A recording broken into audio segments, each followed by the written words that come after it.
Salut, bienvenue dans cette nouvelle vidéo, j'espère que vous allez bien. On est au jour 6 sur 30, une vidéo par jour pendant 30 jours, on est parti. Actuellement, je suis dans un mood tellement apaisé et chill, calme, tout ça parce que j'ai pris une décision qui a changé le cours de ma journée. Aujourd'hui, j'ai été encore beaucoup sur les écrans, entre préparer les prochaines vidéos, faire le montage, poster, bref. C'est le défi que je me suis lancé, ça implique ça, je me plains absolument pas. Mais aujourd'hui, en plus de ça, j'ai beaucoup ruminé. Et c'est pile ce dont je parlais dans la vidéo d'hier, que mes pensées elles fusent tout le temps et que du coup ça prend beaucoup de place dans mon mental.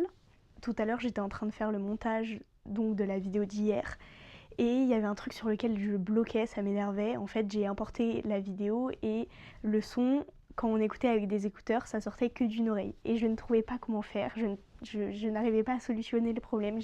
À un moment, j'ai dit j'en ai marre, j'ai besoin de m'aérer l'esprit, donc je suis allée dehors marcher, ce que généralement je fais quand je suis bloquée.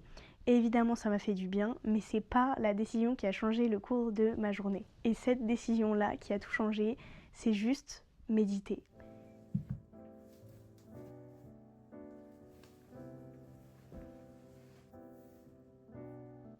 Comme j'ai dit, aujourd'hui j'avais plein de choses en tête, trop de choses en tête. Ça prenait trop de place dans mon esprit et je sais que la méditation, ça règle aussi beaucoup de choses en général. Et donc ce soir, je me suis assise, j'ai juste fait une session de méditation pendant 20 minutes. Le gong a sonné et j'ai même continué après tellement je me sentais bien. Le simple fait de m'asseoir, de fermer les yeux, de respirer a littéralement tout changé.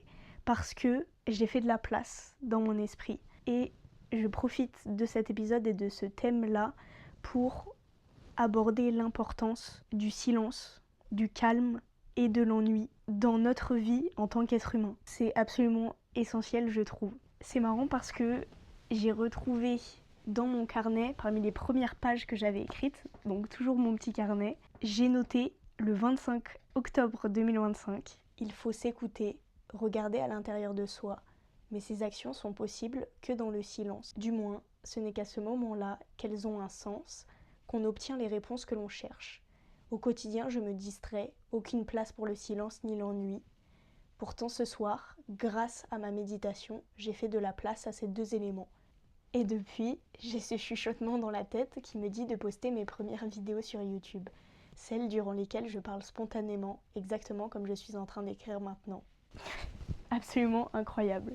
Mais c'est surtout pour la première partie du message que je voulais lire ça à la base. C'est l'importance du silence et de l'ennui, l'importance de ralentir aussi, de sortir de ce cercle infernal dans lequel on se trouve dans notre époque, du toujours plus vite, des notifications, des écrans, des distractions, des notifications. On est engraissé au contenu, on est agressé dans le quotidien d'images, de sons, de toutes sortes de distractions, qu'elles soient visuelles, auditives. Il y a des stimulus partout.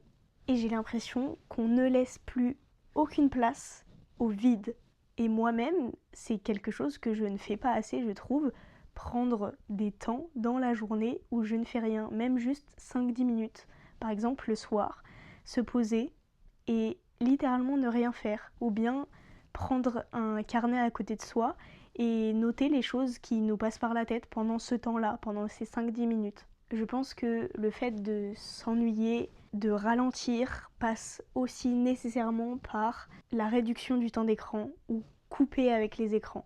Il y a 2 jours, j'ai dû supprimer beaucoup d'applications et faire le tri un peu dans ma galerie pour libérer du stockage, pour continuer d'enregistrer ces vidéos-là. Et littéralement, c'était génial parce que dès que j'allumais mon téléphone, sur ma page d'accueil, il n'y avait quasiment plus aucune application. Et donc, quand j'allumais mon téléphone, je ne pouvais rien faire. Je ne pouvais pas me distraire ou ouvrir une application par réflexe comme je pouvais le faire avant dans mon quotidien. Et mon téléphone ne me servait littéralement qu'à répondre aux messages. Et ça, c'était une excellente chose. Et ça m'a fait un bien fou. Je me suis rendu compte qu'en à peine 2 jours, j'étais sortie de ce cercle un peu infernal. Le silence, le calme, l'ennui, je le répète, pour moi, sont nécessaires dans la vie d'un être humain parce que ça participe à notre bien-être. encore plus dans le monde d'aujourd'hui, on en a besoin. Parce qu'ils nous permettent de diminuer l'agitation du mental, de libérer du stockage aussi dans notre tête, de faire de la place, de laisser de l'espace, de retrouver ses pensées, de se confronter à ses propres pensées, de retrouver sa créativité, de retrouver une certaine paix intérieure aussi. Et ça, c'est pile la sensation que j'ai quand je médite. Et depuis que j'ai médité là ce soir, c'est comme si toutes mes ruminations mentales que j'avais cet après-midi ou depuis ce matin, elles s'étaient évaporées. C'est littéralement un combat intérieur à l'intérieur de moi-même entre ces idées-là qui veulent prendre toute la place dans le mental, qui veulent exister, et cette paix intérieure qu'on a tous, je pense. Il faut juste lui laisser de la place. On donne souvent une image pour expliquer la méditation que je trouve très juste et que j'adore. C'est, vous voyez un verre d'eau sale où on y met de la terre par exemple et on mélange. L'eau, elle va être trouble, elle va être sale. Vous posez le verre sur une table et vous attendez 2 minutes, 5 minutes, 10 minutes. Toutes les saletés vont se déposer au fond du verre et l'eau petit à petit retrouve sa clarté. La méditation, c'est ça. C'est toutes mes pensées négatives qui prenaient le dessus dans mon mental, etc.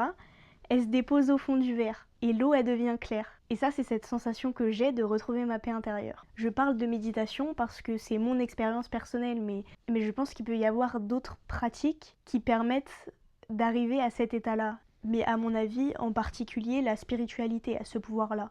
Ça peut être la méditation, ça peut être pratiquer sa religion, prier, etc. Mais tous ces moments-là, ce sont des moments de calme où on ralentit, où on supprime, où on éloigne les superficialités, les écrans, les choses éphémères et on se retrouve avec nous-mêmes. Quelques astuces pour retrouver ou réintroduire du calme dans votre quotidien, ou plutôt des outils. Vous avez donc la méditation ou la pratique quelconque de la spiritualité. Le fait de s'éloigner des écrans ou couper les écrans, et là il y a 1000 manières de le faire. Supprimer des applications sur lesquelles vous passez le plus de temps, bloquer vos applications, mettre votre téléphone dans une autre pièce avant d'aller vous coucher ou à partir d'une certaine heure, ce qui fait que vous l'avez ni avant de dormir ni quand vous vous réveillez. Vous pouvez aussi partir au travail un jour volontairement sans votre téléphone, quitter les réseaux sociaux, etc. Vous pouvez aussi faire vos trajets, vous déplacer ou faire vos activités sans écouteurs. Tout ça, c'est des outils que je donne, que j'ai pu déjà tester, mais que je ne fais pas tous actuellement. Et donc en vrai, le message, je le passe aussi pour moi aussi. Typiquement, les écouteurs, parce que pendant un long moment, j'ai arrêté de prendre mes écouteurs partout où j'allais.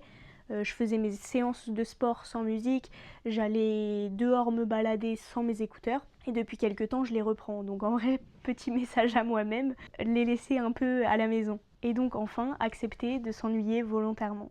Je voulais vous lire une petite citation que j'ai retrouvée dans un magazine Flow.